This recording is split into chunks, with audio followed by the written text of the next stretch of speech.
ser un esquema muy sencillo de cómo se podían obtener la curva de la bomba, o sea, de dónde salía esa curva de comportamiento, de H contra Q. Ahora lo vamos a, es prácticamente lo mismo, va a ser la aplicación de la ecuación básica de la turbomáquina a una máquina centrífuga. Lo único que vamos a cambiar, ¿ok? El H por el delta P para aplicarlo como si fuese un compresor. ¿Ok? Pero va a ser prácticamente las mismas ecuaciones. Entonces, y a partir de allí, bueno, vamos ahora a verificar cuáles son las diferencias que se pueden obtener en el comportamiento de una máquina centrífuga y una máquina de flujo axial. ¿Cuáles son las ecuaciones referentes, las diferencias referentes a las ecuaciones, que, sobre todo en los cambios de, en los triángulos de velocidades, en la entrada y en la salida? Todo porque sencillamente los triángulos de velocidades se aplican a un mismo radio, en el caso de las máquinas axiales, y en las máquinas centrífugas se aplican a radios completamente diferentes. A mí se me pasó mencionarles, ¿okay?, el comportamiento tridimensional, que no, vamos a decir, no lo vamos a evaluar, pero sí me interesa que quede claro que el efecto en, en, en el comportamiento de las máquinas y las nuevas tecnologías sobre las máquinas axiales. Me disculpan que me estoy dando un salto atrás, ¿no? Porque ya habíamos comenzado a hablar de la radial. Pero recordé la parte que corresponde al flujo tridimensional. Bueno, quizás al final pudiéramos hablar un poco del flujo tridimensional. ¿Por qué? Porque fíjense que todo lo que hemos visto nosotros ahora, hasta ahora, es bidimensional. ¿Okay? Y en el caso de las máquinas axiales, al ser bidimensional, estamos diciendo que todo ocurre al mismo radio, ¿okay? Y que no importa si el radio puede ser más grande o más pequeño. Entonces, cuando yo pongo un álave, ¿okay?, yo pongo un álave, bueno, normalmente yo evalúo en el radio medio y digo que el comportamiento es uniforme desde la raíz hasta el tope del radio. Pero eso no es cierto. ¿Por qué? Porque si el álave es muy grande, si el álave es muy grande, eso significa que voy a tener perfiles de velocidades muy diferentes en la raíz, en el medio del álave y en el tope del álave. Por lo tanto, entonces aparecen las figuras estas de los álaves contorsionados, o sea, álaves que se adaptan a la condición de flujo tridimensional. Y inclusive hay algunos diseños ahora que son optimizados y cambian radicalmente su estructura. O sea, ya ni siquiera mantienen una línea vertical, ¿ok?, un eje vertical, sino que parecieran tener una cierta inclinación, ¿okay? En el desarrollo del perfil. O sea que no solamente cambian el perfil, sino que también hacen como una inclinación dependiendo de la altura. Y por supuesto, todo esto apoyado ya no en los diseños productos de los ensayos de cascada, sino de los diseños mediante CFD. Los diseños mediante CFD que en cierta forma lo mencionan el análisis de la tarea que se le colocó. ¿Okay? Bueno, dicho esto, vamos entonces a comenzar con la parte de turbomáquinas radiales. La idea aquí es verificar el comportamiento de compresores, bombas, ventiladores, centrífugos, ¿okay? Cuáles son las características de una etapa, el análisis teórico de un compresor centrífugo, la carcasa de entrada, el impulsor, el difusor, las limitaciones de velocidad de la entrada, ¿okay? Con análisis incompresible. Pues, análisis compresible, factor de deslizamiento, relaciones de presión para el compresor, sistemas de difusión de la etapa, compresión de flujo estrangulado. Y un poco sobre turbinas radiales, flujo de turbinas radiales hacia adentro. Esto no lo vamos a ver hoy. Vamos a dejarlo para la próxima clase, que vamos a decir, a cerrar la materia con esta parte. Ok. El comportamiento de un compresor centrífugo es parecido al de un compresor axial. ¿Okay? El comportamiento de un compresor centrífugo es parecido a un compresor axial. ¿Qué quiere decir esto? Que las ecuaciones que vamos a estar utilizando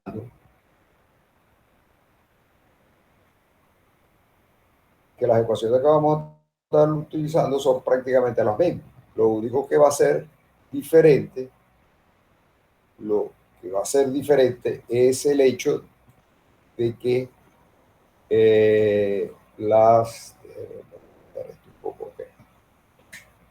lo que va a ser diferente es la forma. ¿Okay? Si ustedes recuerdan el diagrama de comportamiento de un compresor axial, que iba a depender de la relación de presiones entre la entrada y la salida versus el flujo másico adimensional. Y el flujo másico, habíamos dicho que no era un parámetro adimensional completo, sino cuasi adimensional. Cuasi adimensional por el hecho de que las variables que son relacionadas con la característica del equipo que se está ensayando, que se está verificando, pues se sacan. ¿Okay? Y muchas veces se utiliza, como es en este caso, como se puede visualizar aquí, ¿okay? El comportamiento de la curva en función de condiciones de diseño. ¿Okay? Entonces, por eso ustedes ven, ¿okay?, que los números que aparecen en la parte del flujo másico, ¿okay?, o el parámetro de flujo, ¿okay?, que iría aquí, ¿okay?, en este caso, entonces aparece números que van hasta 1.2, ¿ok? 1.2 únicamente.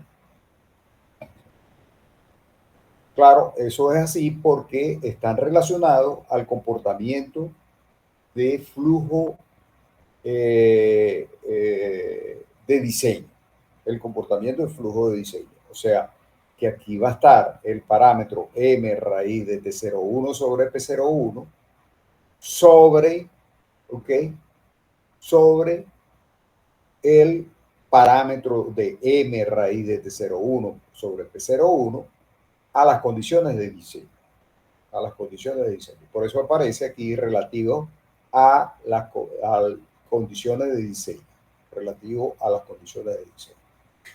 La relación de presión, sí, ok, quedaría prácticamente bajo la misma condición. O sea, ¿qué significa eso? Que esta relación de compresión, esta relación de presión, perdón, sería un valor relativamente pequeño comparado con el comportamiento de una máquina axial. Eso significa que las máquinas centrífugas tienen menor relación de presión que las máquinas axiales. La respuesta es no. Lo que sucede es que en el comportamiento de las máquinas axiales, yo puedo incluir, es muy fácil incluir, ¿okay?, muchas etapas. Inclusive hay compresores de 17 y más etapas. ¿Okay? Y se obtienen relaciones de presión que las últimas, las más grandes, están alrededor de 20. ¿Okay? Para, sobre todo, turbinas de gas. Pero este específicamente se refiere al compresor de una sola etapa. O sea, el compresor de una sola etapa. Y como una máquina centrífuga, es difícil, ¿okay?, poder hacer una máquina de varias etapas en serie. ¿Okay? Entonces, usualmente lo que se hace es de una o dos etapas, no se hacen más. Hay algunas máquinas, sobre todo de proceso, por ejemplo, la de compresiones de gas, en donde aparecen módulos de 3 y 4, creo que hay algunas de 4 etapas. ¿Ok? Pero no están organizadas y no son muy compactas como lo pudiera ser un compresor axial. ¿Ok? Entonces, por esa razón, en líneas generales, yo puedo tener una etapa de relaciones de presión altas en las máquinas axiales, simplemente por el hecho de que yo utilizo muchas etapas, mientras que en las máquinas centrífugas usualmente se utilizan muy pocas etapas. Ok. Lo otro es que el comportamiento, la ecuación característica sigue siendo la misma, ¿okay?, con respecto a la velocidad. ¿Okay? Sigue siendo la misma con respecto a la velocidad, o sea, en este caso n sobre raíz de T01. ¿Okay? El comportamiento está relacionado, por supuesto, con el número de Mach. Está relacionado con el número de Mach. Todo el comportamiento, en el caso de un compresor. ¿Okay?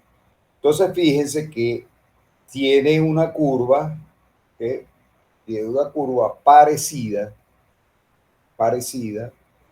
pero no llega a la condición de flujo completamente estrangulado, flujo estrangulado que tiene el compresor axial, ¿okay?, en donde la última curva, ¿okay?, la que está un poco por encima de la condición de diseño, ¿okay?, es prácticamente una línea vertical. ¿Okay? Eso significa que ya allí en esa condición el compresor está estrangulado y no puede seguir aumentando el flujo máximo. ¿Ok? En cambio, en este compresor, en estos compresores, sí tiene un estrangulamiento, ¿okay?, al final, pero tiene su comportamiento variando el flujo másico en función de la relación de presión que se consigue. Lo otro es que al igual, exactamente bajo las mismas características, que tiene una limitación, o sea, que la curva no es que termina aquí, la curva puede seguir hacia abajo, pero ¿qué es lo que sucede? Que yo la tengo que limitar, ¿ok? La tengo que limitar. ¿Por qué? La tengo que limitar por el fenómeno de oleaje. Igual que en el caso de los compresores axiales, que el fenómeno de oleaje hace que se limite el comportamiento, hace que se limite el comportamiento del compresor, ¿okay? A determinado flujo másico, y eso va a variar, por supuesto, en función de las RPM, que se consiguen. Este límite no es un límite físico, o sea, no es una pared que se consigue el compresor y después, no puede seguir operando hacia acá. No, es un límite de control. Es un límite de control. ¿Qué significa eso de límite de control? Que yo tomo acciones para que el compresor no opere, ¿okay? Más allá de esta línea o más acá de esa línea, dependiendo de cómo se lo quiera visualizar. ¿Ok? ¿Por qué? Bueno, porque el compresor puede entrar en oleaje y es necesario hacer el control correspondiente. Ahora, en el caso de las eficiencias, bueno, igual que en el caso de las máquinas axiales, son función también de la misma curva, o sea, eh, el, del flujo másico, ¿okay? Variando, por supuesto, en las mismas condiciones, ¿okay? En las mismas condiciones de RPM que se obtienen, o sea, que yo pudiera dibujar esta curva como se hace o como se acostumbra a hacer en los compresores, que esta misma curva yo la dibujo en la parte superior y la leo del lado derecho. La leo del lado derecho. Ok, ahora, algo bien importante es que el comportamiento de las eficiencias, fíjense que para el caso de los compresores centrífugos, es mucho más estable, que los compresores de flujo axial. Los compresores de flujo axial, que varían grandemente su eficiencia, con respecto a las RPM. O sea, y aquí nosotros podemos ver que el comportamiento de una curva a la RPM de diseño, que es muy parecida a la RPM de baja, ¿ok? Con, por supuesto, una ampliación de el flujo másico, o sea, el máximo flujo másico que estaría dado por la condición de estrangulamiento, ¿okay? Sería este valor con respecto al flujo máximo establecido por el límite de oleaje. Es mucho más amplio esas limitaciones que en el caso de el compresor operando a las RPM de diseño. Esto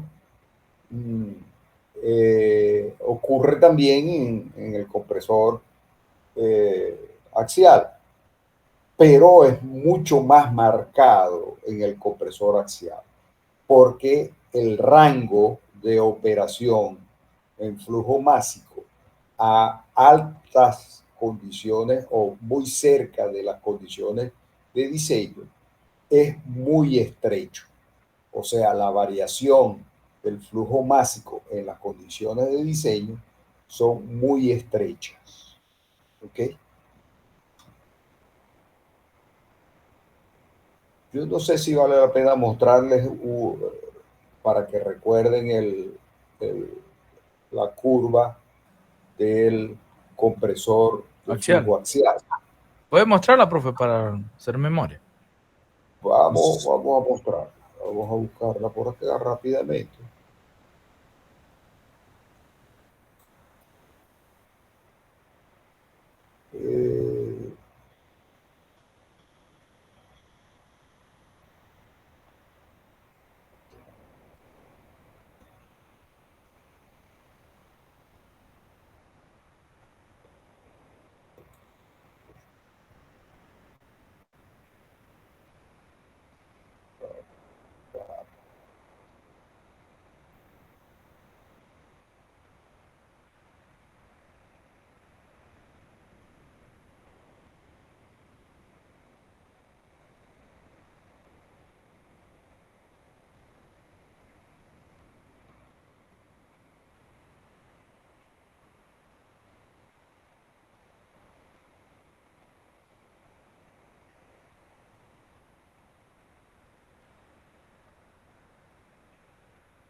Eh, está,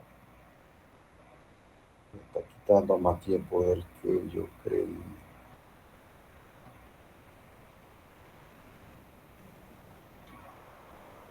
Ubicar la curva que vimos.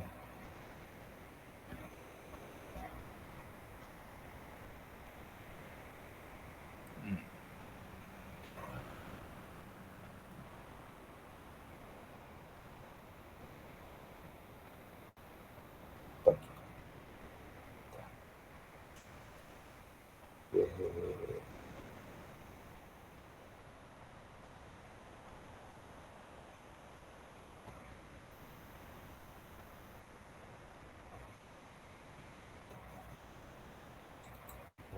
Sí,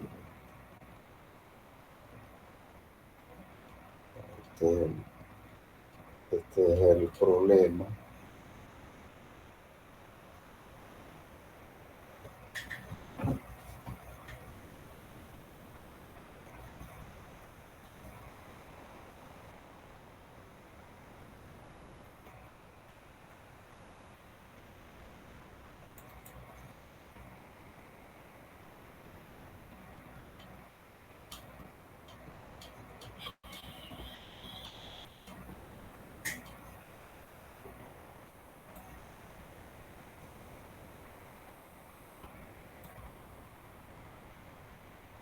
Yo creo que es más fácil.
Eso está por las primeras páginas de la presentación, ¿verdad? Sí, Estoy eso es lo que buscando estoy viendo, una... pero hubo varias que yo les envié porque se fueron modificando, se fueron Ajá, adaptando. Pero ahora no consigo la última, que incluía la parte ya. de flujo compresible.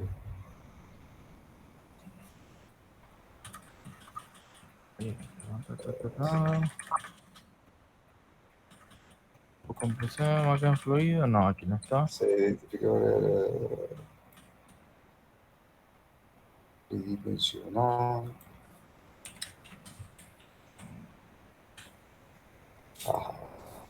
Aquí está.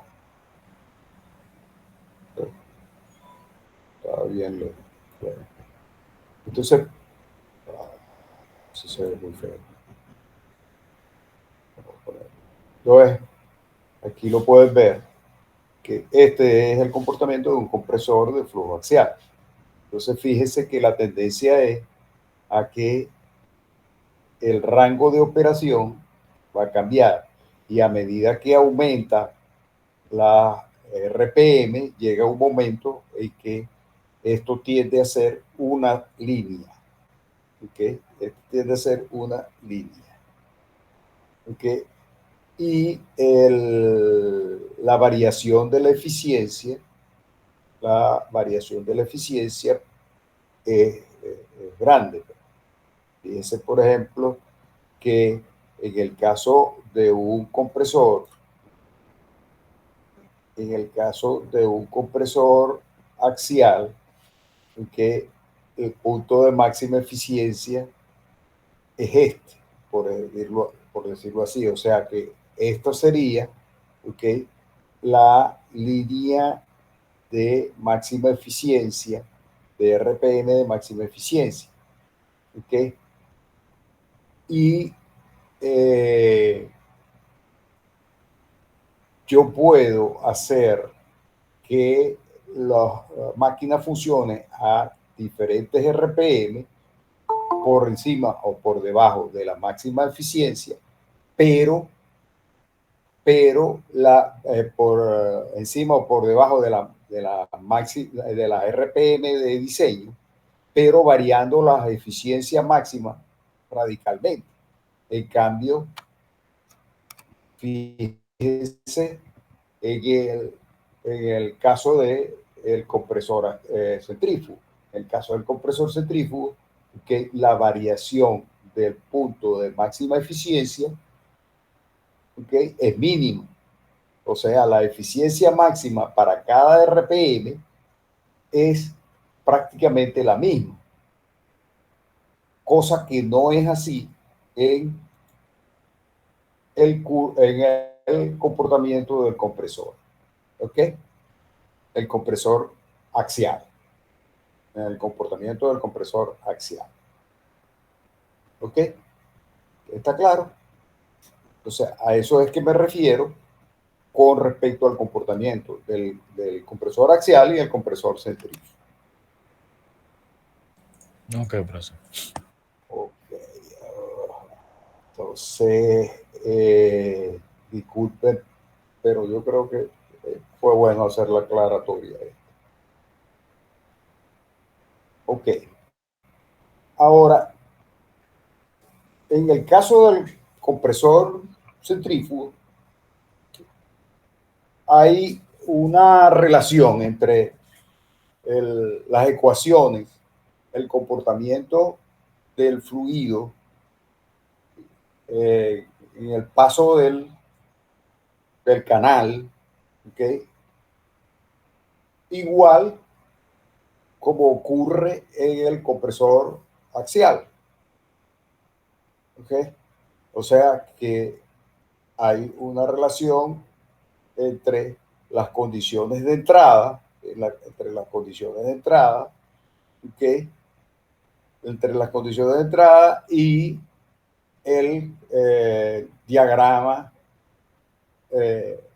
HS, diagrama HS o diagrama de Molière para el comportamiento. o sea, y cada uno de los puntos de operación, cada uno de los puntos en la operación está relacionado con las ecuaciones correspondientes. Entonces, por ejemplo, yo tengo la condición 0, que sería la condición de entrada, ¿okay?, al compresor. Luego pasaría de 0 a 1. Esto sería la etapa de la entrada, ¿okay?, del dispositivo de entrada, que es fijo, ¿ok? Luego pasaría al rotor, o sea que esto que está aquí sería el comportamiento en el rotor, y luego finalmente saldría, ¿ok?, al difusor, que sería de 2 a 3. ¿Ok? Ahora, ¿cómo son las ecuaciones? Bueno, iguales en el caso. O sea, yo voy a tener una condición de entrada, que la vamos a llamar 0, y esa condición de entrada, va a estar relacionada con una condición de estancamiento en la entrada. Esa condición de estancamiento en la entrada está relacionada con la energía cinética que se consigue en la entrada. ¿Okay? La energía cinética que se consigue en la entrada. Por supuesto, desde la condición 0 hasta la condición 1 hay una variación de la entropía. ¿Por qué? Porque el flujo no es isentrópico. O sea, desde 0 a 1 el comportamiento no es isentrópico. Luego, entonces, por supuesto, que está en 1, ¿okay?, podemos calcular la entalpía, la entalpía de estancamiento, y tendría que ser igual a la entalpía en la entrada, o sea, la entalpía de estancamiento en la entrada, que sería la entalpía 0, para conseguir el punto 00. De ahí en adelante, entonces vamos a tener que el comportamiento entre 2 y 1 sería el elemento que da la interacción de trabajo entre el fluido y la máquina. O sea que quien está haciendo el trabajo realmente es el rotor, ¿ok?, entre 1 y 2. Y entonces eso lo podemos relacionar con la ecuación que me dice que W sobre M punto, que es el trabajo, W sobre M punto, que es el trabajo, es igual a U2 por Z2 menos U1 por Z1. Y eso es igual a H2 menos H1 de estancamiento, a la condición de H2 y H1 de estancamiento. Al igual que en el caso del compresor axial, el trabajo yo lo voy a relacionar con la condición de estancamiento. ¿Por qué con la condición de estancamiento? Porque tengo que evaluar el cambio de energía cinética que puede existir. Tengo que evaluar el cambio de energía cinética que puede existir. ¿Ok? Por esa razón se hace a través de las condiciones de estancamiento. Hay un aspecto que lo tocamos tangencialmente. Aquí en las condiciones de las máquinas centrífugas también vamos a encontrar lo que se conoce como la rotalpía, que sería la entalpía rotatoria. En ese caso, esa ley nos dice que la entalpía en función de las velocidades no absolutas, sino relativas, ¿okay?, de las velocidades relativas, se conservan, ¿ok? Igual acá se conservan también. Entonces se tiene que el H más W1 al cuadrado sobre 2 menos W2 al cuadrado sobre 2, ¿okay? Que sería las energías cinéticas. Eso va a ser igual a la rotalpía. En este caso, ¿okay? Yo lo puedo manipular y llegar a escribir que entonces sería igual a 1/2 de C al cuadrado menos U sobre C teta. Eso sería la entalpía rotatoria. ¿Okay? Y de acuerdo a eso, puedo escribir que H1 más 1/2 de C1 al cuadrado menos 1 C teta 1 va a ser igual en la salida, que sería H2 más 1/2 de C2 al cuadrado menos U2 por C teta 2. Y de allí entonces me quedaría que la rontalpía o la entalpía rotatoria sería igual al H más 1/2 de CR al cuadrado, la velocidad radial, más C teta al cuadrado, más Cx al cuadrado, menos 2UC teta. Y al final, entonces me quedaría la expresión que aparece allí en función de U, por supuesto, la entalpía correspondiente en función de U, en función de C teta, en función de CR, en función de CX al cuadrado y U al cuadrado.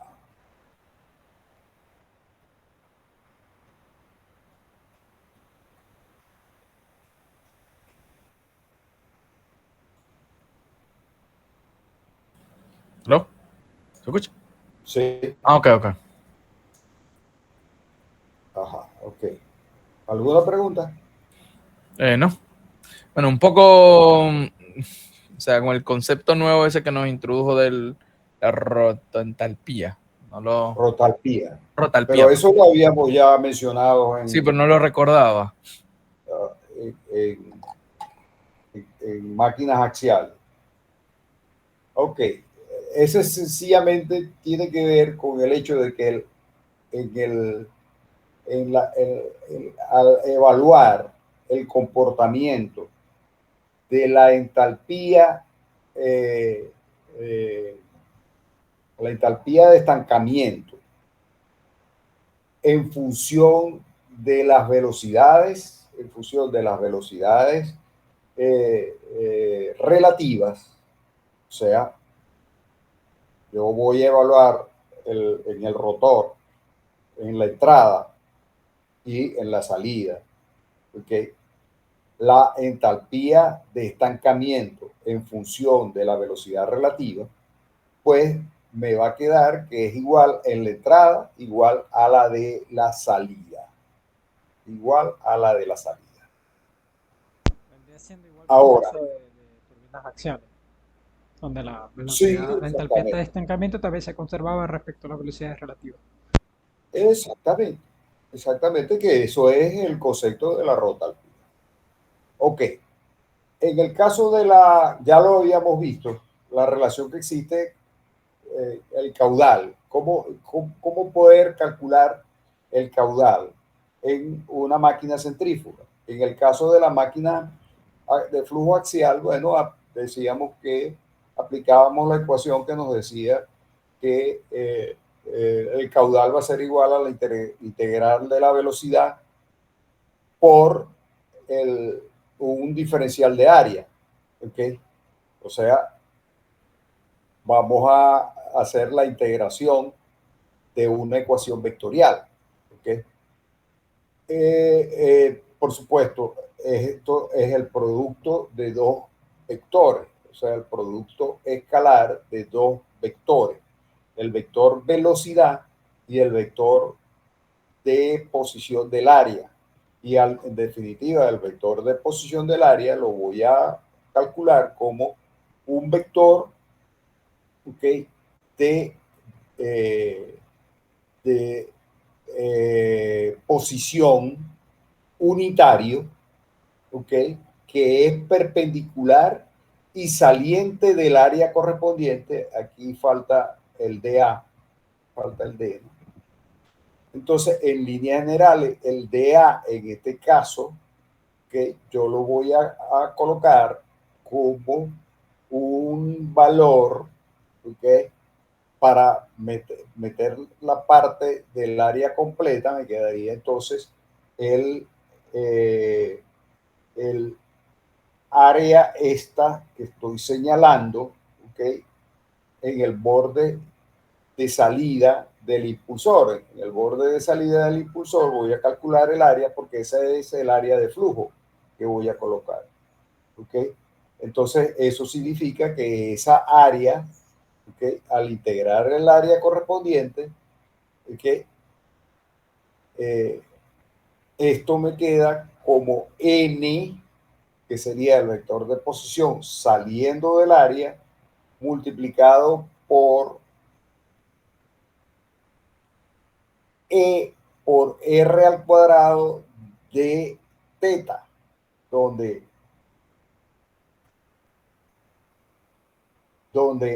E es el tamaño del canal, ¿ok? El tamaño del canal, ¿ok? Y de teta sería el ángulo que vamos a estar variando, ¿ok? Y el diferencial de área sería este que aparece acá. Por supuesto, entonces, el vector de posición del área estaría representado por un vector unitario que va colocado saliendo del área, ¿okay? En el centro del diferencial de área correspondiente. O sea que lo voy a escribir acá, así. ¿Okay? Este es el vector de posición de n. Esto ya lo habíamos analizado. ¿Ok? Entonces, eso significa que el diferencial de área me quedaría como un producto de este diferencial de este vector de posición unitaria multiplicado por el espesor por R2, o sea, R a la salida por de teta, que al integrar eso me queda 2πr, o sea, me quedaría entonces el perímetro de la circunferencia, ¿okay? Multiplicado por el espesor para el área correspondiente. Entonces, si esto yo lo incluyo, ¿ok? En la ecuación me quedaría que eso sería igual a C2, que es el vector de salida, a una determinada inclinación, ¿ok? Por N, que es el vector de posición del área, por E, por R2, por d teta, ¿ok? Por R2, por d teta. Y esto que está acá como C por N es igual a C por coseno del ángulo correspondiente entre el vector N y el vector C, ¿ok? En este caso C2. Y es simplemente el abatimiento de la velocidad sobre la normal de salida, que eso es la velocidad radial, la velocidad radial a la salida, o sea, C2R sería esto que aparece acá. Ok, eso significa que ahora el caudal yo lo puedo escribir como ER2, o sea, el radio 2 a la salida, por la velocidad radial, que sería la velocidad normal, por la integral entre 0 y 2pi de teta, ¿ok? Pues lo que me queda es evaluar, a integrarle esta, y me quedaría 2pi, 2pi por R que tengo aquí afuera. Y eso me quedaría el caudal. O sea, el espesor por 2pi R es el área esta de este anillito que aparece aquí, ¿ok? Al multiplicarlo por CR, ya yo tengo el caudal. Ahora, eso significa, ¿verdad? Eso significa que el caudal, ¿okay?, va a ser igual a 2pi por R por CR. Pero ahí habría que considerar los puentes estos que son los álabes del impulsor, que son los álabes del impulsor. Y esos puentes que son los álabes del impulsor tendríamos que restárselos. Esto ya lo habíamos dicho, ¿ok? Por lo tanto, entonces, el Q, ¿ok?, sería una función del valor que tendríamos antes, pero había que quitarle, ¿okay?, el área que corresponde, habría que quitarle al área que corresponde a la parte sólida, porque por supuesto por la parte sólida no va a salir flujo, que es la parte del álave. Y esa parte del álave va a ser función de qué, de número de álaves, del número de álaves y de el espesor de ese álave, del espesor del álave. O sea, que va a ser igual, ¿okay?, a el espesor este, ¿okay?, por el espesor este que aparece aquí. O sea, sería B, que está aquí, por E, que es este que está acá, por Z, que es el número de álaves que tiene el impulsor. O sea, que lo importante es que si yo conozco la velocidad radial, yo puedo saber cuál es el caudal. Si yo conozco la velocidad radial, yo puedo saber cuál es el caudal. O si yo conozco el caudal, puedo saber cuál es la velocidad radial. ¿Ok?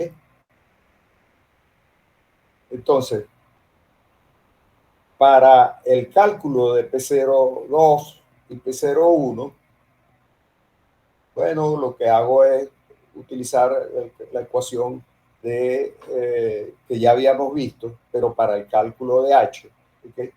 Lo que me queda es que parto de que conozco la velocidad radial, ¿ok?, porque sale del caudal. O sea, si yo conozco el caudal, ¿ok?, puedo saber cuál es la velocidad radial y puedo saber la velocidad U. Puedo saber la velocidad U.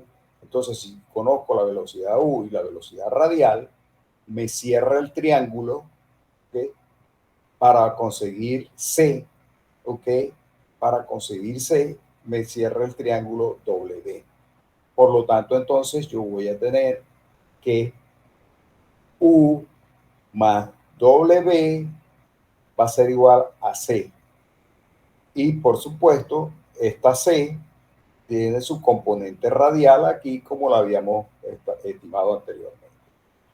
¿Qué ángulo tiene la salida? Pues el que le va a dar el impulsor, el que le va a dar el impulsor que se está moviendo hacia la derecha.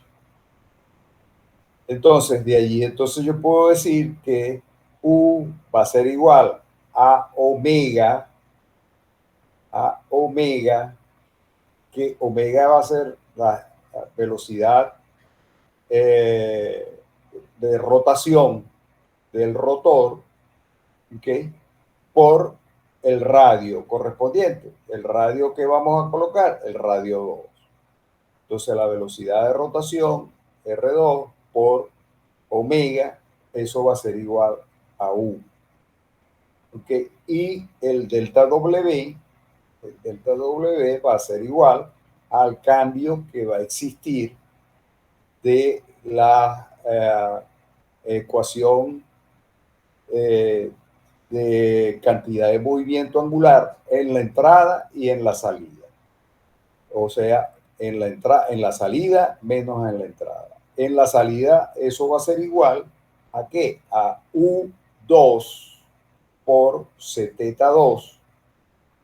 Y en la entrada va a ser igual a U1 menos Zeta1. O sea, en la entrada sería acá 1 y aquí sería el 2 en este punto en la salida. El U, en este caso, yo lo puedo escribir como Zeta2 por W2 o más W2. ¿Ok? El U yo lo puedo escribir como Zeta2 por W2. Por lo tanto, Zeta2 va a ser igual a U menos W2. Por lo tanto, W2 va a ser igual a CR sobre tangente de beta. ¿Okay? W2 va a ser, según el triángulo este que aparece acá, W2 va a ser igual a CR, que es la velocidad radial, sobre tangente de beta. Y al final, entonces, delta W yo puedo escribir como U2, por supuesto, porque es el U aquí en la salida, en R, menos CR sobre tangente de beta, menos 1 por Zeta1. Ahora, si yo desprecio el cambio de cantidad de movimiento en la entrada, ¿okay? ¿Por qué puedo despreciar el cambio de cantidad de movimiento en la entrada? ¿Por qué? Porque U1, ¿ok? Sería igual a ¿qué? U1 sería igual a U a omega por R1. Ahora, el valor de R1 es mucho menor, el valor de R1 es mucho menor que el valor de R2. ¿Okay?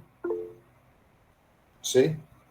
Dígame yo. Esto sería porque se está asumiendo que el eje es relativamente pequeño. Entonces, como el ala B está muy pegado allí, la velocidad se desprecia respecto al borde del ala B. No, al contrario, o sea, estamos considerando, ¿ok? Que esta diferencia de radio, puede ser grande, ¿ok? O sea, que inclusive aquí en la entrada, ¿ok? Este radio pudiera ser inclusive más pequeño, ¿ok? Entonces, eso significa que el radio, ¿ok? Va a influir sobre la velocidad U. Entonces, el U en la entrada va a ser una fracción del U de la salida, del U de la salida.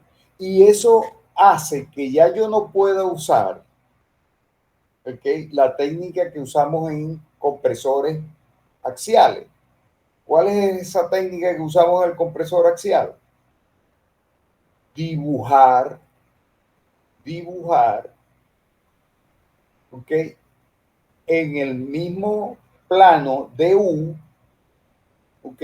Las velocidades en la entrada y en la salida del ala. ¿Ya? O sea, ¿qué quiere decir? ¿Ok? Que yo tengo que dibujar para poder hacer el cálculo e incluir el 1 por Zeta1 para calcular delta W, yo tengo que incluir, ¿ok? Esta función que está aquí. O sea que, no sé si recuerdan el triángulo de velocidad. Nosotros dibujamos esos triángulos de velocidades n veces. ¿Sí? ¿Por qué? Vamos a buscarlo para que lo vean. Vamos a buscarlo.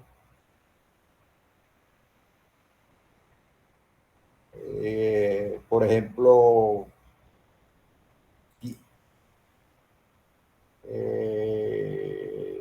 vamos a ver, es más fácil buscarlo en el PDF que en el PPT.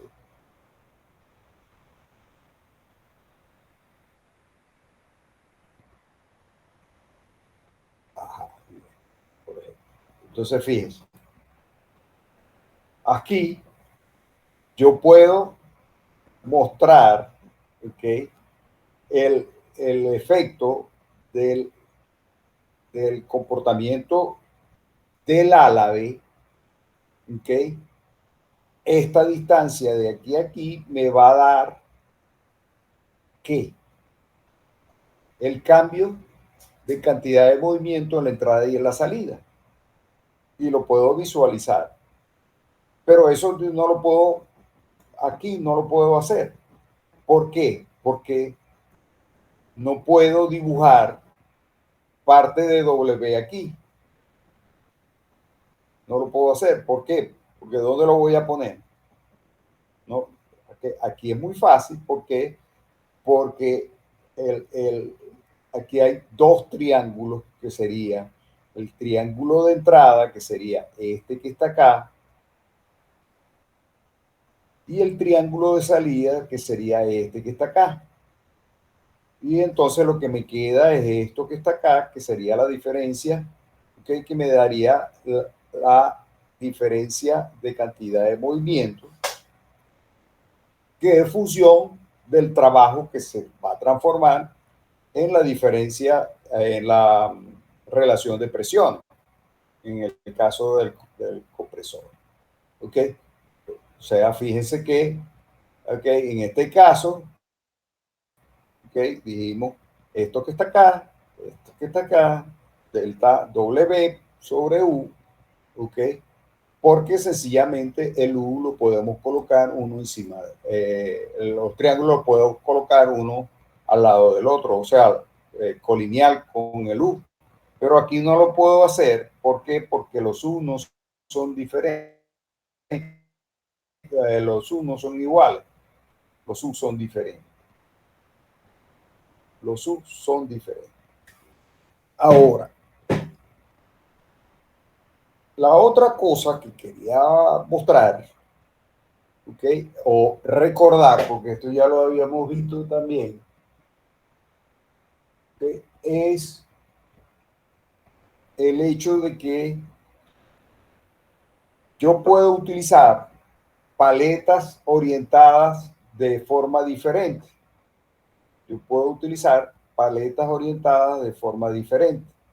O sea, yo puedo utilizar paletas orientadas hacia atrás, ¿ok? Paletas orientadas hacia adelante, o, perdón, rectas, o paletas hacia adelante, ¿ok? Partiendo del el mismo valor de U, partiendo del mismo valor de U que podemos ver acá, ¿ok? Entonces, eso significa, ¿verdad?, que puedo, ¿okay?, ver cuál es el comportamiento cuando yo varío, el valor de el caudal. Ahora, ¿cómo hago para variar el valor del caudal o el M punto? Varío el CR, ¿ok? ¿Por qué? Porque yo sé que si varío el CR, estoy variando el caudal, ¿ok? Si lo multiplico por la densidad, estoy variando el flujo máximo, ¿ok? Entonces, eso significa que bien sea el delta H o bien sea la relación de presión, ¿ok?, yo la voy a calcular como función de la variación del caudal y me voy a dar cuenta, ¿okay?, cuál es el efecto del comportamiento de la relación de presión con el caudal para los álabes curvados hacia atrás, álabes rectos o álabes curvados hacia adelante. ¿Ok? Entonces, ¿qué podemos ver?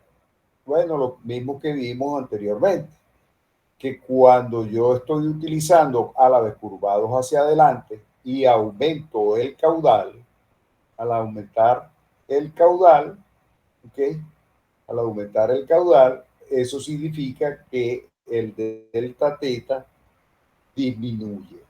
El W, ¿okay?, el trabajo disminuye. ¿Okay? Y cuando yo lo hago con los ventiladores o compresores de álabes rectos, de salida rectas de 90 grados, ¿ok?, no varía, ¿ok?, el delta teta. El delta teta no varía, ¿ok?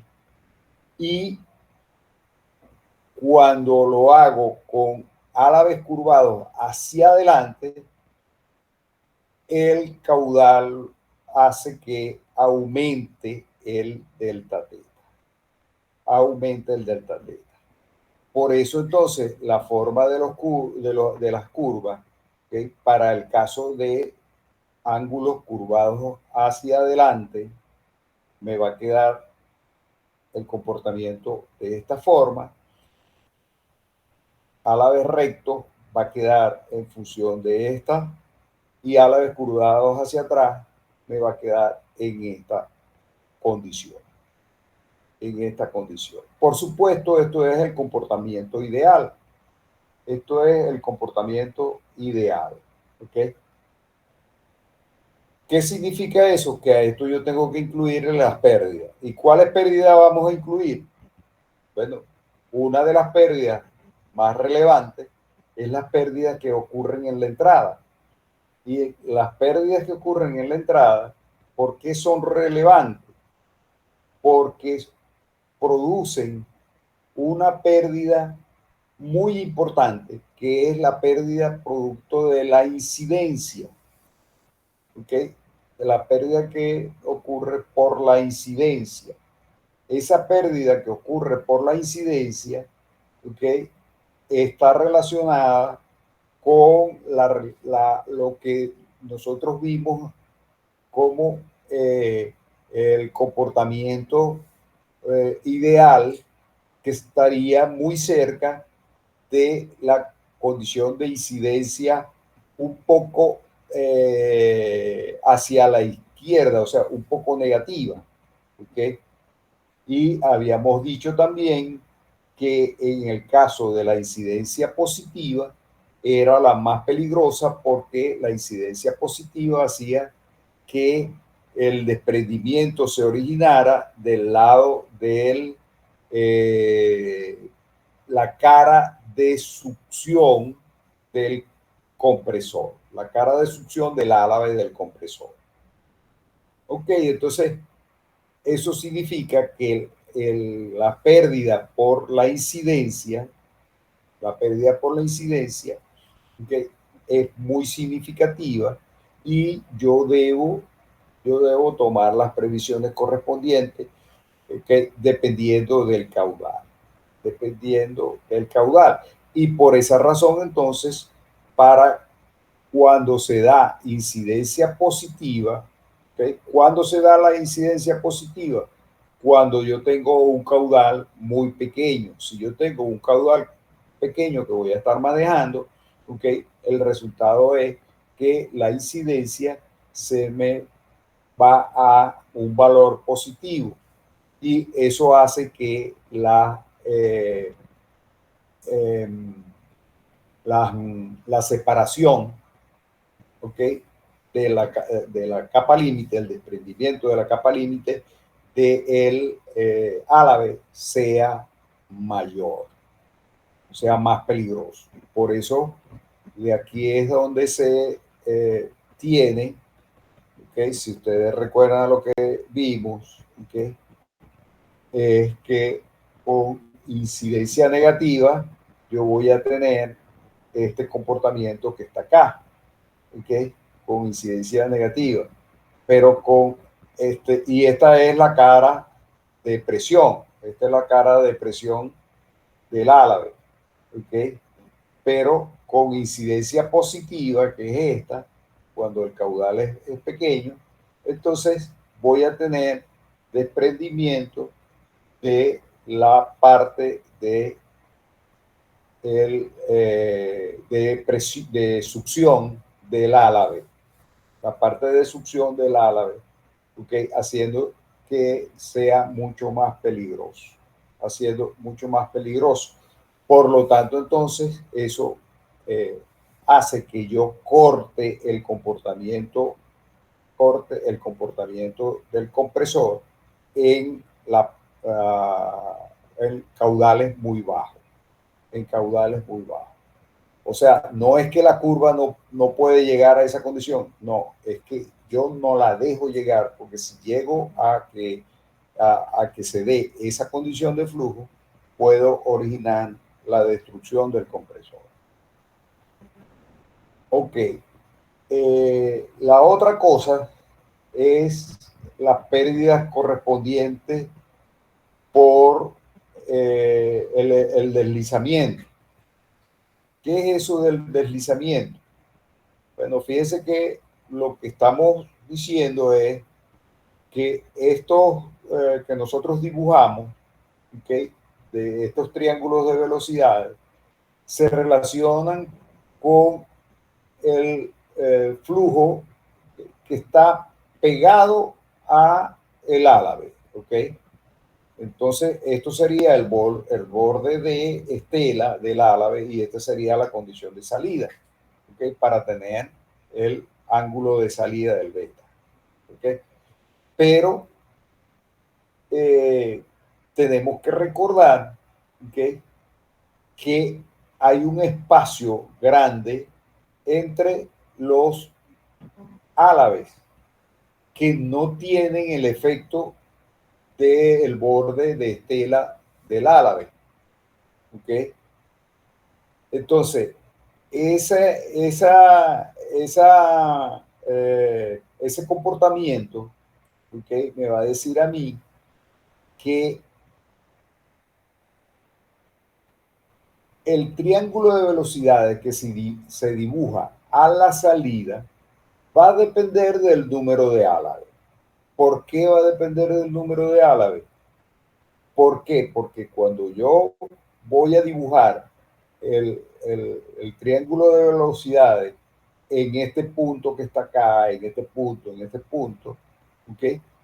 Va a ser diferente de los puntos que están justo en el borde de estela del álave.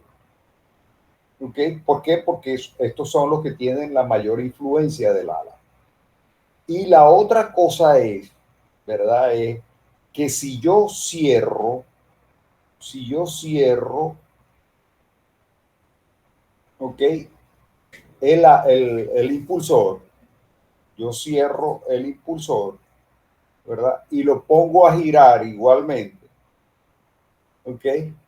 Se va a originar una recirculación haciendo que el fluido que gire, ¿ok?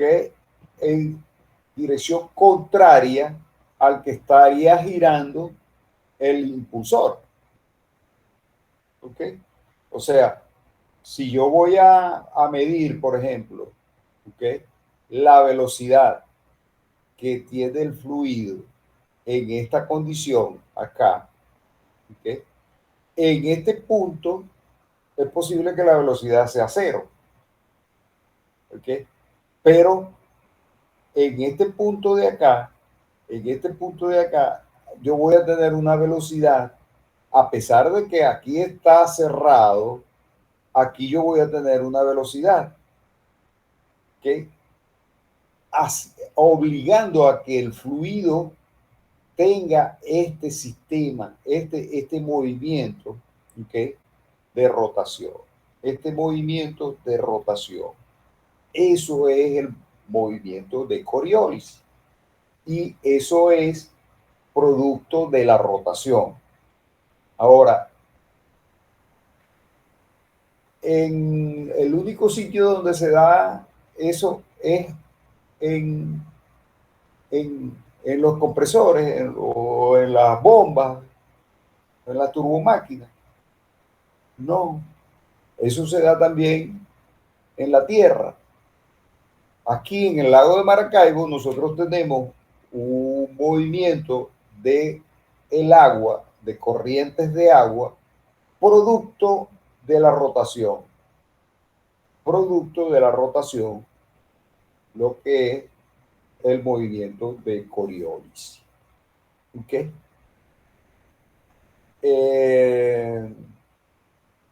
Ok, ahora, ¿qué significa eso? ¿Okay? Eso lo que significa es que yo voy a tener, ¿okay?, este efecto cuando esta tapa que está aquí, yo la quite o la ponga.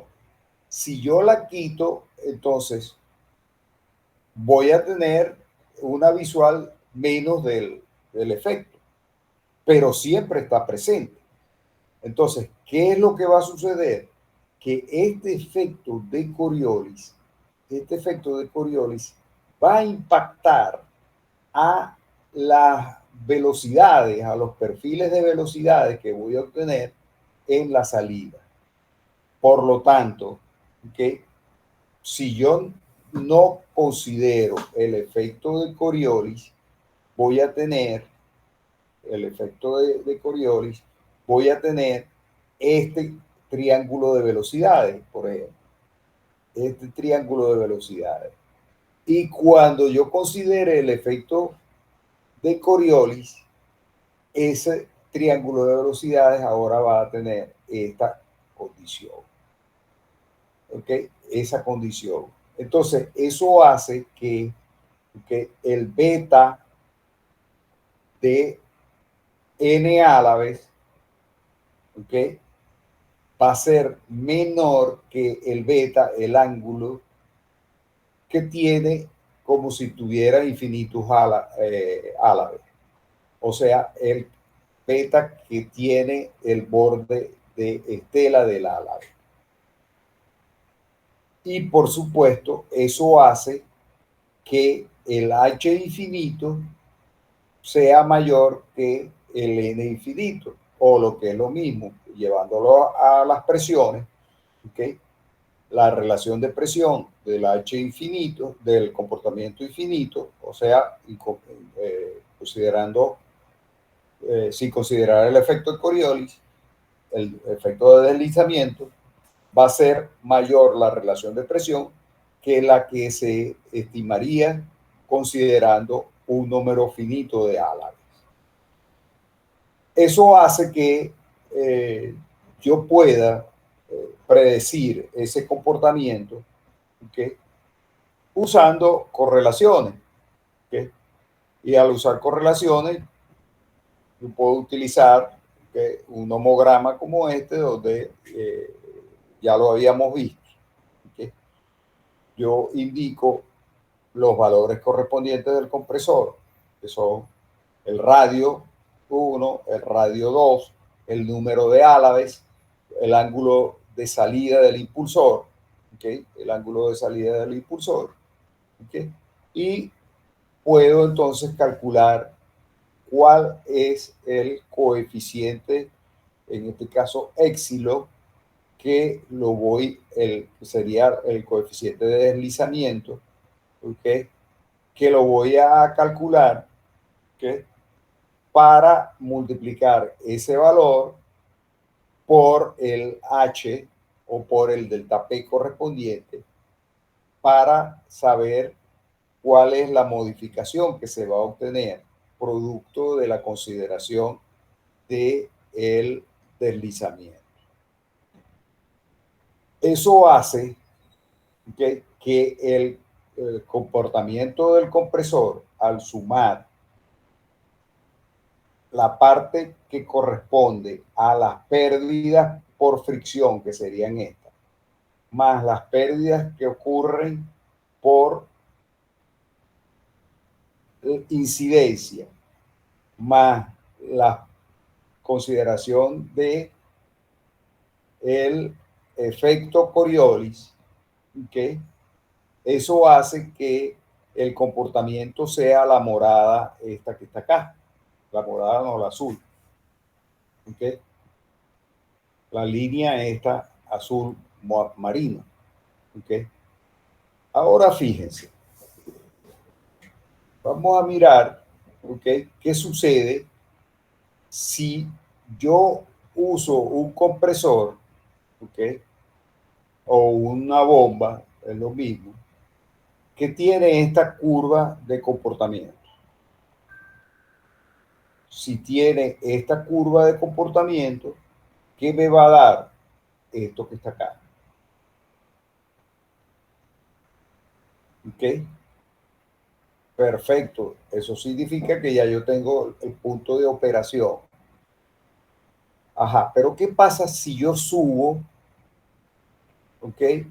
La presión, la condición de diferencia de presión estática, ¿ok?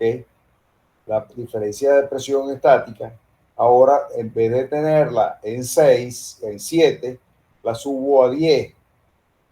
Y o sea que a partir de 10 tengo la parte de pérdidas por fricción, esta que aparece acá.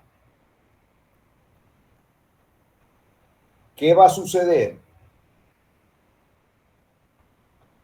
Que voy a tener dos puntos posibles de operación. Entonces, si yo tengo dos puntos posibles de operación, ¿quién va a decidir cuál de los dos puntos va a ser el que va a operar el sistema? Pues imagino que el que ofrezca el menor nivel de caudal, que es el más crítico. No, no se sabe. ¿Ok? Inclusive entonces se puede dar el caso que empiece un funcionamiento inestable, variando, ¿ok? Variando los puntos de operación entre este punto y este punto. Y esas oscilaciones de presión pueden hacer que prácticamente se dañe completamente el compresor. Entonces, por esa razón, yo lo que hago, que es el compresor está operando bajo esta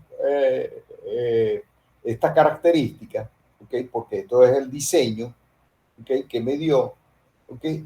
Pero cuando esté llegando a este punto, ¿qué hago? Yo le digo, epa, de allí no puede pasar, ¿ok? No lo puedo seguir cargando, o sea, no puedo seguir cerrando la válvula para que dé más presión. Eso sería considerado el oleaje, profesor, ese efecto, cuando estamos, por ejemplo, Eso es múltiples. una condición de oleaje, ¿ok? ¿Por qué? Porque esto que aparece aquí es una de las características del oleaje, que eso ya lo habíamos visto también. Ahora, hay otras cosas que se presentan, ¿ok? Por ejemplo, puede existir recirculación, ¿producto de qué? Producto de que el perfil de velocidades que voy a estar obteniendo acá va a ser de este tipo, ¿ok? Y aquí se puede originar un perfil que obligue a una eh, recirculación, una recirculación. Eso es malo también, ¿ok? Eso también es malo, ¿ok? Y la otra cosa es que fíjense que uno de los problemas que me debieron haber entregado, no los he revisado, sobre la teoría, sobre el problema de análisis dimensional, tiene que ver con la fuerza de empuje axial. Entonces, si esa máquina es una máquina centrífuga, si esa máquina es una máquina centrífuga, entonces lo que se hace es que yo obligo, ¿ok?, a que esta parte de aquí, ¿ok?, se mantenga a una presión, igual a la de esta cara. Y para ello hago un agujero acá y meto el fluido haciendo que todo esto esté a la presión máxima. Por lo tanto, entonces, de este otro lado voy a tener una distribución de presión producto del comportamiento de los álabes que voy a tener acá. Ok, pero fíjense que yo voy a tener una diferencia de presiones entre la succión y la descarga, una diferencia, ¿ok?, que en líneas generales, si yo multiplico esa diferencia por el área, y el área, ¿dónde la voy a calcular o cómo la voy a calcular? Sería función del diámetro, ¿ok? Sería función del diámetro, pi por diámetro al cuadrado sobre 4. O sea, que yo puedo decir que la fuerza que está considerada como empuje, ¿ok?, es función de la diferencia de presiones, de la máquina multiplicada por el área frontal de la máquina, frontal de la máquina. Y el área frontal de la máquina incluye el diámetro completo. O sea que voy a tener que va a ser función de delta P, ¿ok?, por el área, que es igual a 2pi por radio, o pi por radio, como lo quieran colocar, al cuadrado, o pi por diámetro al cuadrado sobre 4. ¿Ok? Entonces, eso significa que de allí yo puedo asumir, ¿ok?, que el comportamiento adimensional de las fuerzas producto de la diferencia de presiones, ¿ok?, puedo meterlas en un número adimensional adicional que compararía las fuerzas de empuje con el parámetro este que acabamos de escribir. Y entonces esa relación, diciendo que esa relación de fuerza, que va a ser igual en el diseño, en el prototipo y en el modelo, ¿ok? De allí entonces saco el valor que corresponde a el cumplimiento de la fuerza en el prototipo, a partir del valor de la fuerza en el modelo. Bueno, pero eso es para que, yo creo que ya ustedes saben eso porque ya lo entregaron, ¿no?, el examen. Ok.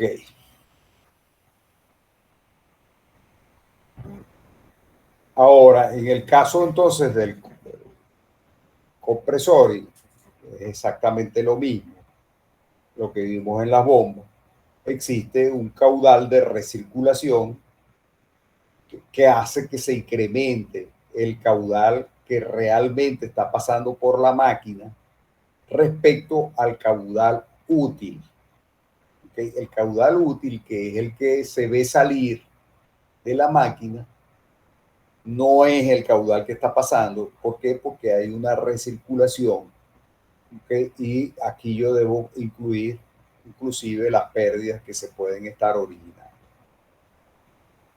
Por esa razón, entonces se establece lo que es la eficiencia volumétrica.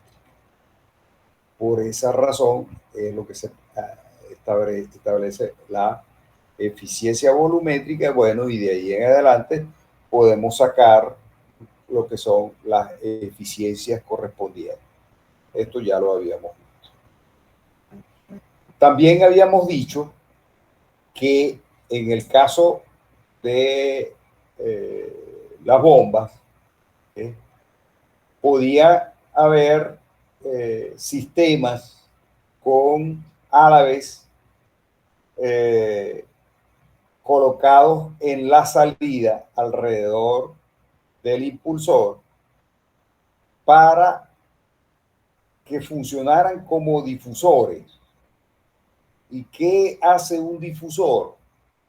Un difusor lo que hace es que está entrando el flujo a una presión y a alta velocidad, y yo reduzco la velocidad consiguiendo un incremento de la presión. ¿Okay? Entonces, eso es el efecto de difusor. ¿Okay? Y eso se emplea más en compresores que en bombas, pero hay bombas que lo tienen, el difusor. ¿Okay? Fíjense que este compresor que está acá, que se puede ver que los álabes son de qué tipo, qué inclinación tienen los álabes del rotor.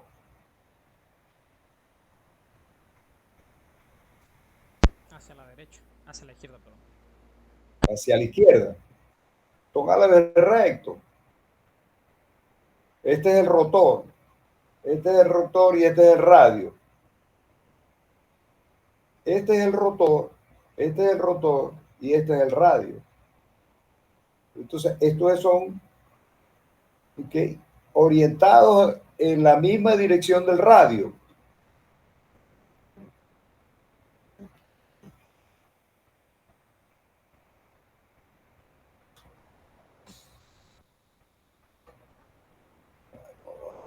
No puede ser. Vamos a dejarlo un ratico a que reaccione. Ajá.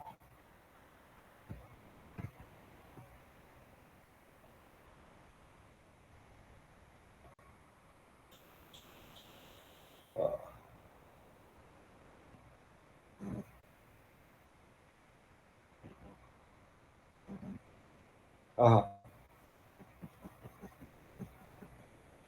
Este es el impulsor. Este es el impulsor. Y son álabes rectos. No son álabes curvados ni atrás ni adelante. ¿Ok? ¿Está claro? O sea, son álabes rectos. No están ni curvados ni atrás ni adelante.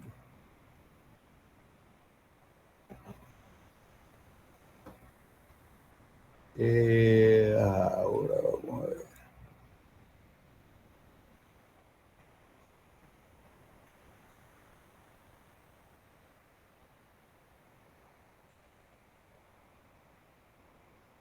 Estoy tardando en mostrar la lámina que tenía porque la máquina, no sé por qué razón, Se está pegando mucho. está pesada. No ha visto, no ha verificado si tiene algunas otras tareas que se están ejecutando por ahí. Segundo plano. No, no. No, nada de eso. Es que la maquinita es Corel 2 Duo. Ah, bueno. Está, Tiene su edad, pues. sí, tiene más de 12 años. Ah, Más bien ha salido excelente. Ok. Entonces aquí sí. Y además entonces el Windows que tiene, el otro se puso cómico y como este material lo había hecho con el otro Windows, con el 18, y, y no lo he podido recuperar. Ok. Entonces, fíjense que es a la vez que recto.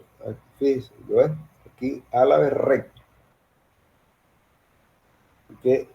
Y aquí en la entrada, que esto es ya en la entrada. ¿Okay? En la entrada comienza, hasta aquí llega la entrada, y de aquí a acá ya es el impulsor correspondiente. Entonces esto sí sería la inclinación. La entrada no tiene a la vez recto, sino que tiene esta inclinación. Aquí se puede ver muy bien la inclinación que tiene, ¿ok? Los álabes a la entrada. La inclinación que tienen los álabes a la entrada. Ahora, ustedes dirán, bueno, ¿por qué se utilizan álabes curvados hacia adelante, radiales, curvadas hacia atrás? ¿Cuáles son las ventajas y las desventajas? Bueno, va a depender del diseño que se quiera tener. Y aquí tenemos un análisis. ¿Okay? Por ejemplo, en el caso de las paletas radiales, ¿okay? La ventaja es que hay un compromiso razonable entre transferencia de energía relativamente baja y velocidad absoluta de salida alta.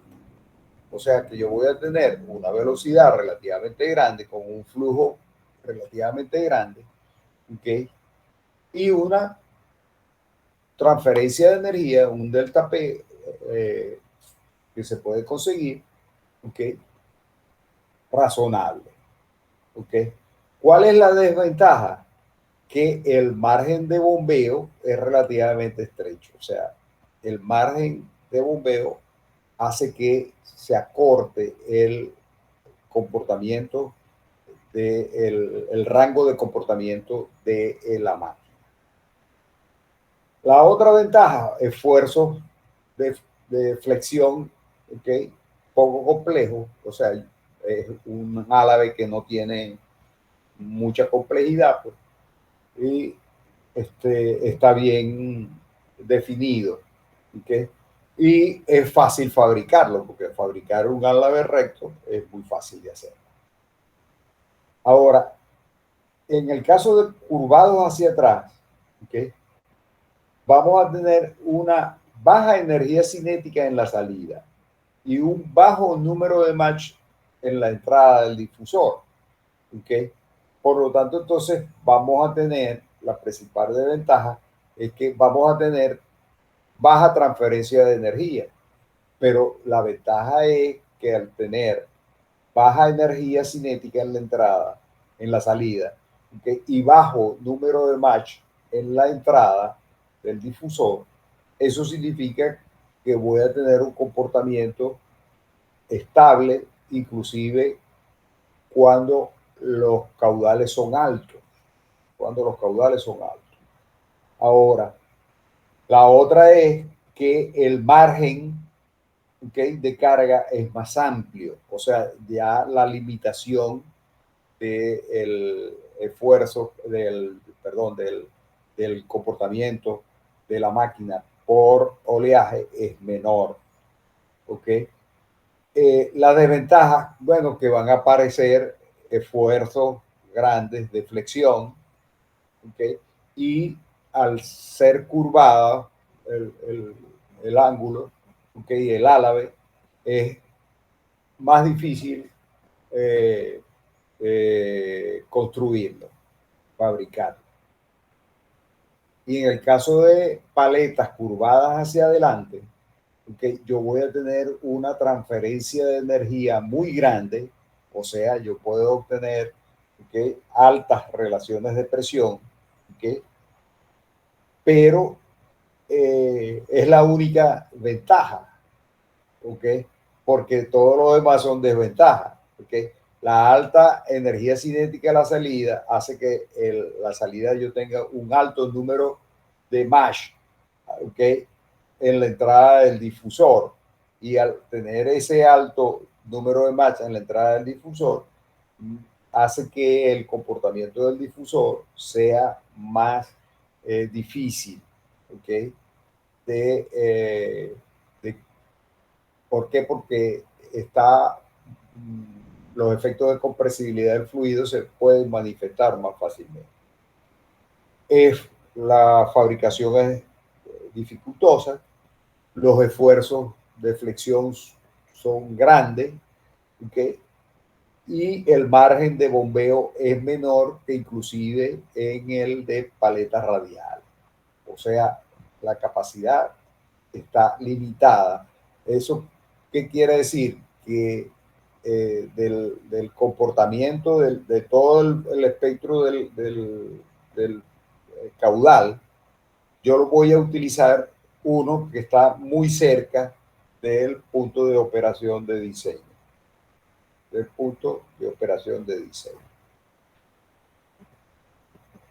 El control del compresor centrífugo yo lo puedo hacer, ¿okay? Con álabes guía, ¿okay? A la entrada, con álabes guía a la entrada. Y al hacerlo con álabes guía a la entrada, bueno, eso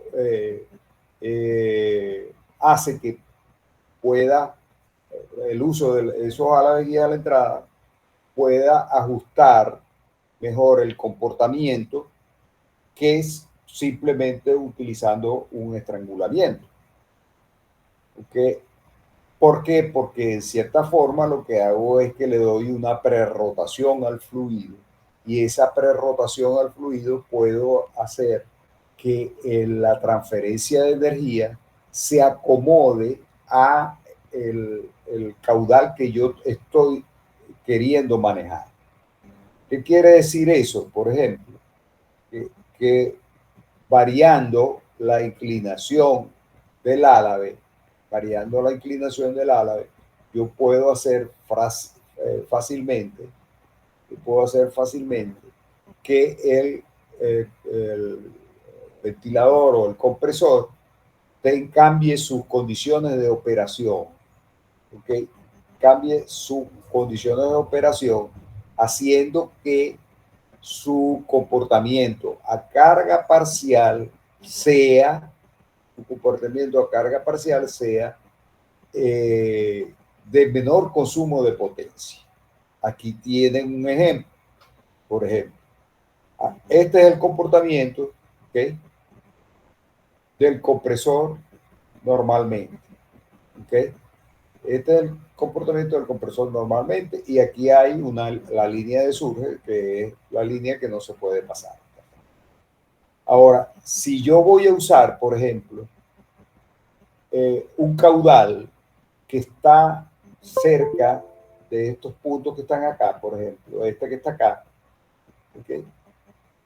Si este caudal tiene un flujo, tiene una presión, una relación de presión relativamente baja, ¿ok?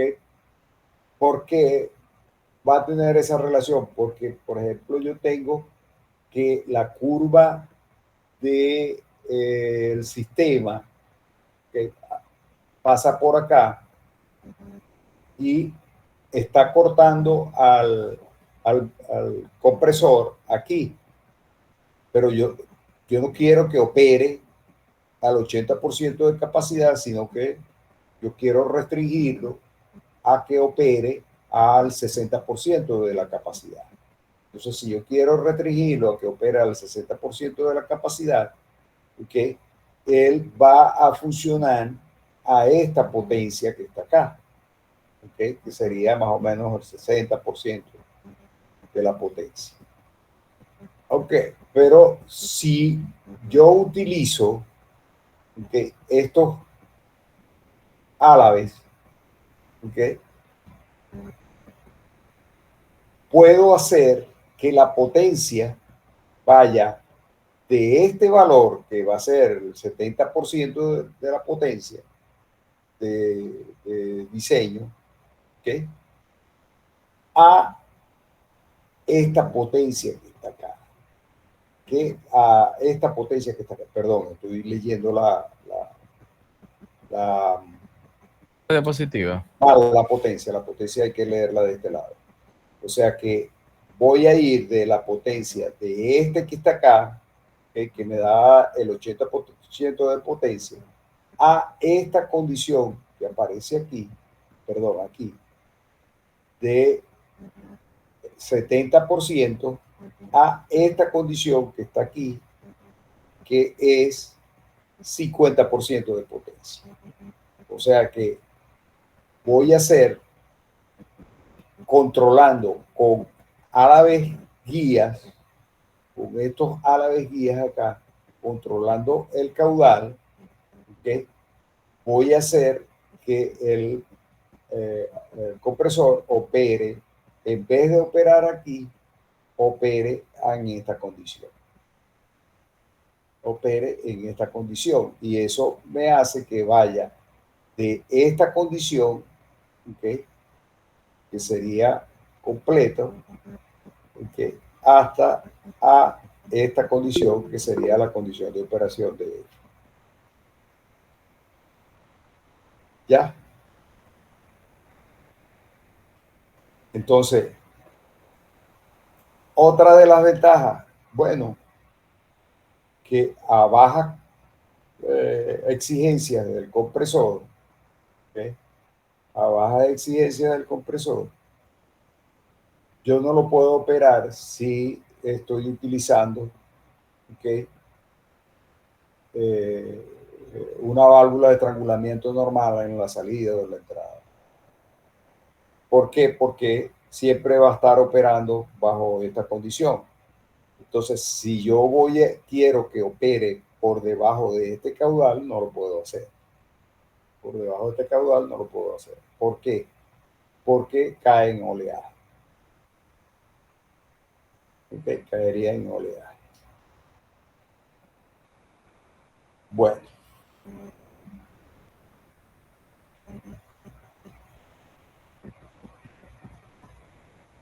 Bueno, vamos a ver entonces el cubo. Lo que viene tiene que ver con los comportamientos, ¿okay?, las ecuaciones de las entalpías H0 y H0, H1, ¿okay?,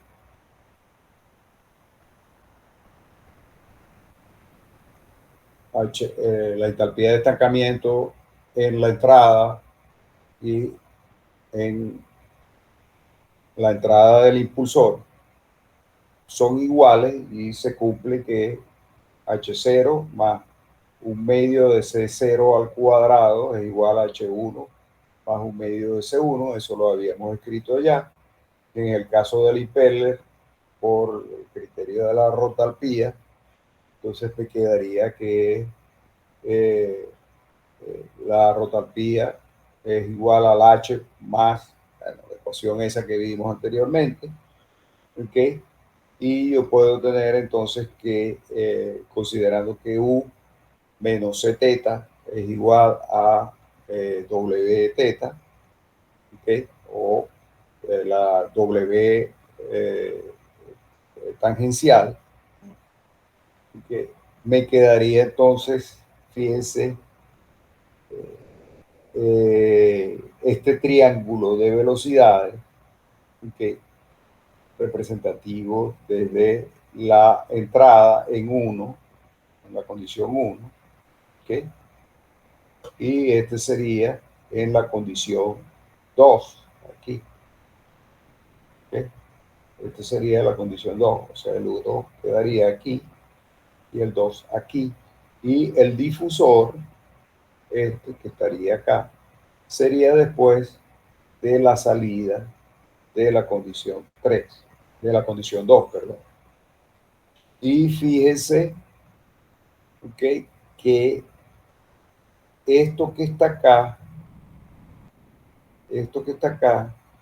¿okay? Serían los álabes para ajustar la inclinación,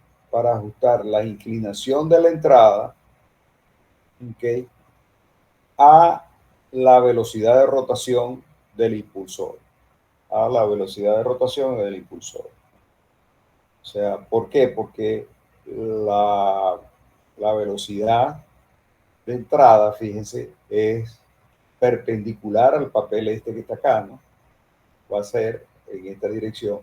Y fíjense que esa inclinación está variando desde en el cubo, o sea, en esta parte que es sólida, ¿okay? Que es parte del impulsor, ¿okay?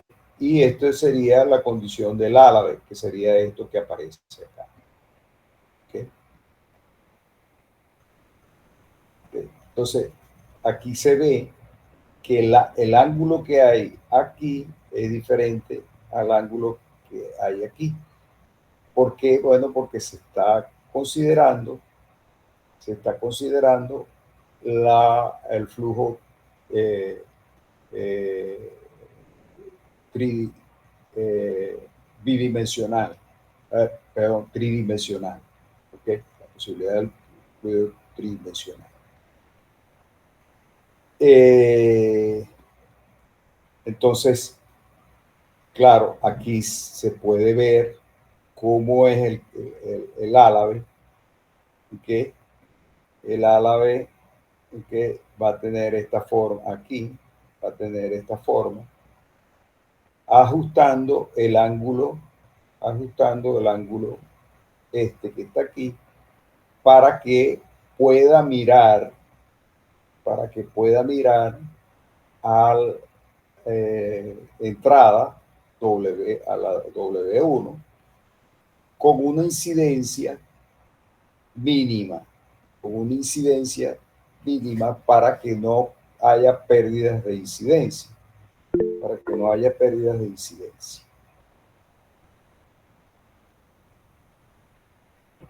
Profesor, Sí, disculpe, respecto a ese elemento, sí, esa curvatura es variable, ¿cierto? sí, aquí está variando, fíjense, okay, de aquí hasta aquí.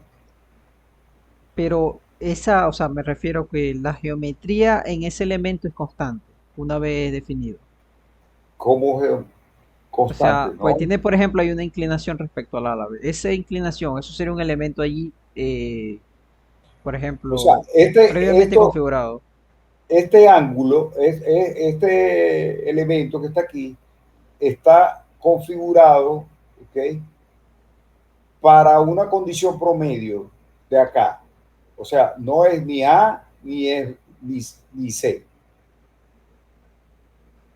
¿Ok? Ah, o sea, el elemento, por así decirlo, se estudió más o menos un promedio de esa curvatura y se configuró para eso. Sí, Ese, para dibujar el triángulo de velocidad. O sea, ¿qué es lo que le estoy diciendo? Que el triángulo de la entrada, ¿ok? Aquí es diferente que el triángulo de la entrada de aquí. ok.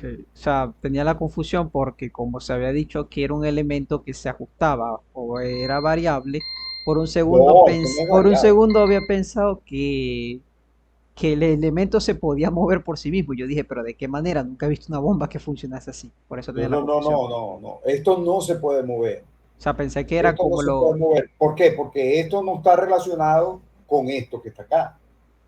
Entiendo. Sí, o sea, había Esto pensado que era es, como los alabes de turbina que se ajustaban. no, esto es como lo que yo colocaría aquí para controlar el flujo, para controlar el flujo. ¿Y qué es lo que sucede? Que fíjese que, ¿qué es lo que está diciendo acá? Que C1 es igual a CX1, ¿ok? Y C1, ¿qué dirección tiene? Dirección exactamente axial, ¿ya? O sea que aquí no hay ningún dispositivo. Ahora, si yo le coloco esto, al colocarle esto, ¿ok? Y yo cambio la posición, porque esta posición es ajustable, eso hace que el ángulo de velocidad acá, C1, cambie, ¿ok? El ángulo cambia, haciendo inclusive que participe en la producción de potencia.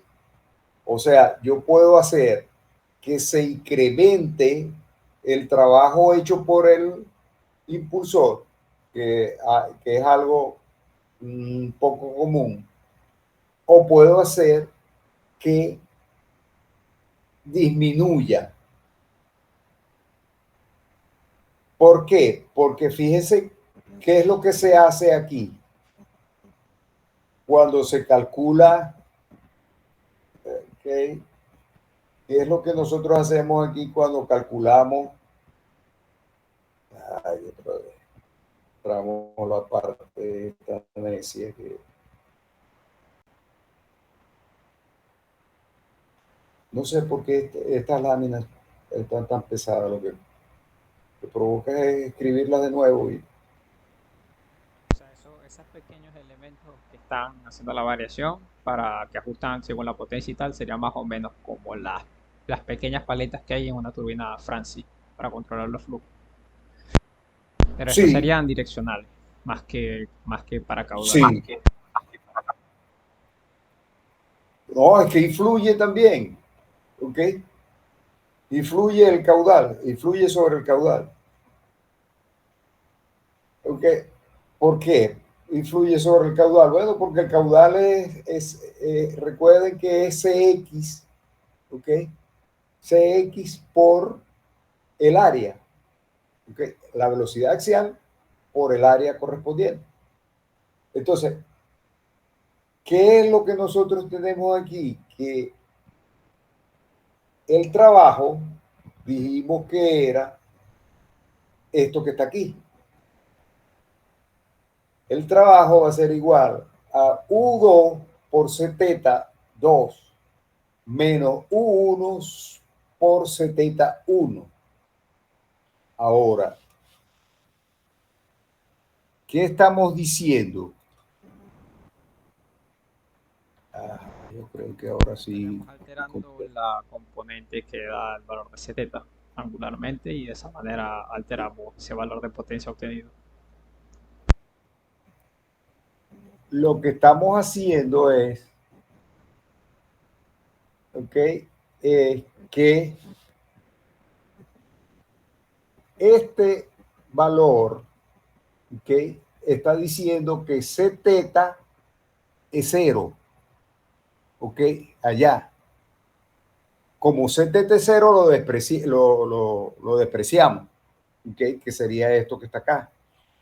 Pero con estos elementos que están aquí, yo puedo girarlos y hacer que Z sea positiva o Z sea negativa. ¿Ok? Aquí, Z yo la puedo hacer positiva o negativa. ¿Y qué pasa si yo la hago negativa? Si yo la hago negativa, aumento el trabajo. ¿Ok? Pero eso normalmente no se utiliza porque eso puede hacer inestable el funcionamiento del compresor. ¿Ok? ¿Está claro? Sí, profesor. Ok, pero esos a la vejiga lo que hacen es alterar este triángulo de velocidades. Alterar este triángulo de velocidades. ¿Ok? ¿Está claro? Sí, profesor. Ok. Bueno, aquí está un ejemplo de una bomba, pero yo preferiría dejarlo para que lo viéramos, bueno, ya sería la semana después de Semana Santa. Ok, yo voy a revisar bien el material y se lo voy a enviar junto con algunos problemas eh, que tienen que ver con la parte que hemos visto hasta ahora. Ok. Durante el transcurso de la semana, de vez en cuando le echan una miradita al canal de Telegram y porque por ahí les voy a enviar información. ¿Ok? ¿Hay alguna pregunta?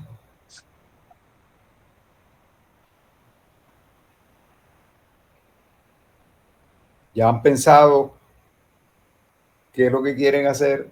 ¿2 parciales? ¿3 parciales? Creo que no nos ponemos de acuerdo todavía. Unos quieren una cosa y otros quieren otra, creo. Hasta los momentos. No hay uniformidad. No. Bueno, de todas maneras tienen una semana para que se pongan de acuerdo. Ok. Bueno, nos vemos entonces, sería el lunes después de Semana Santa.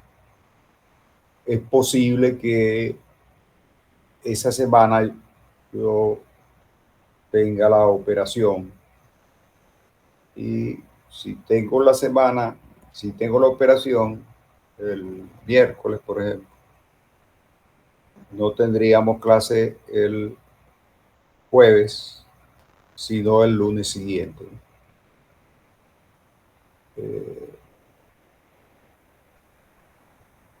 Y bueno, habría que considerar lo de lo de los exámenes que quedan, que ya sería tiempo de salir de la materia. ¿Ok? Sí. Habría también que coordinar el tema del laboratorio que usted nos comentó. Y el laboratorio también. Y el laboratorio también. Y el tema del laboratorio que sería bien importante. Bueno, vamos a dejarlo hasta allí entonces y yo estoy pendiente con el Telegram que le voy a enviar a varios problemas. Ok. Así que gracias por su atención y Ok. Gracias a usted por su tiempo, profesor. Espero que le vaya bien en lo de la operación, que todo salga bien, ¿oyó? veremos. Amén, en favor de Dios. Nos vemos, profesor. Muchas gracias. Bueno, Buenas ok, noches. Que le vaya bien, profesor. igualmente. Ok, hasta luego. Hasta luego, profesor. Feliz noche.